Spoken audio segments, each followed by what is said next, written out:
नमस्कार शेतकरी मित्रांनो, आपली शेती यूट्यूब चॅनलवर आपले स्वागत आहे. मित्रांनो, आजच्या या व्हिडिओमध्ये आपण सिंगल सुपर फॉस्फेट विषयी संपूर्ण माहिती घेणार आहोत. यामध्ये कोणकोणते घटक असतात, याचा वापर केल्यानंतर पिकांना काय काय फायदा होतो आणि याचा जास्त वापराने जमिनीचे काय नुकसान होते याविषयी संपूर्ण माहिती या व्हिडिओमध्ये आपण बघणार आहोत. त्यामुळे मित्रांनो, व्हिडिओ संपूर्ण बघा आणि व्हिडिओ उपयोगी वाटत असेल तर व्हिडिओला एक लाईक अवश्य करा.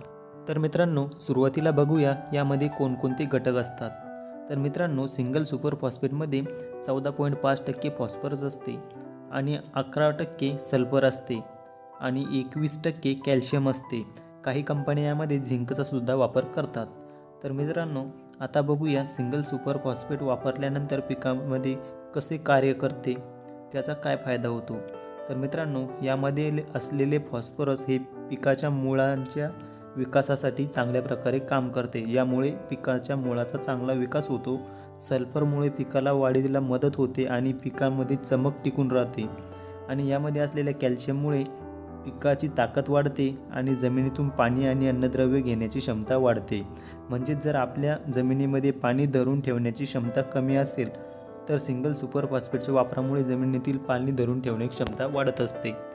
हे तर झालं सिंगल सुपर फॉस्फेटमुळे आपल्या पिकांना आणि जमिनीला जो फायदा होतो तो. आता बघूया सिंगल सुपर फॉस्फेटच्या वापराने जमिनीचे काय नुकसान होते किंवा त्याचा वापर केव्हा केला नाही पाहिजे. तर मित्रांनो, सिंगल सुपर फॉस्फेटचा वापर केल्यानंतर जमिनीचा pH हा वाढत असतो. त्यामुळे जर आपल्या जमिनीचा pH हा 8पेक्षा जास्त असेल तर आपण याचा वापर केला नाही पाहिजे.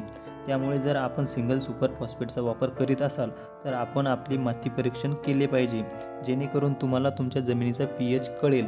त्यानुसार तुम्ही नंतर सिंगल सुपर फॉस्फेटचा वापर करायचा किंवा नाही हे ठरवू शकता. बाकी याच्या वापरामुळे कंदवर्गीय पिकांना खूप चांगला फायदा होतो आणि उत्पादनात वाढ होते. व्हिडिओमधील माहिती आवडली असेल तर व्हिडिओला लाईक अवश्य करा. त्याचबरोबर चॅनल सबस्क्राईब केलं नसेल तर खाली लाल रंगाचे बटन दाबून चॅनलचे सदस्य व्हा, जेणेकरून असेच माहितीपूर्ण व्हिडिओ तुम्हाला नेहमी विनामूल्य दिसत राहतील.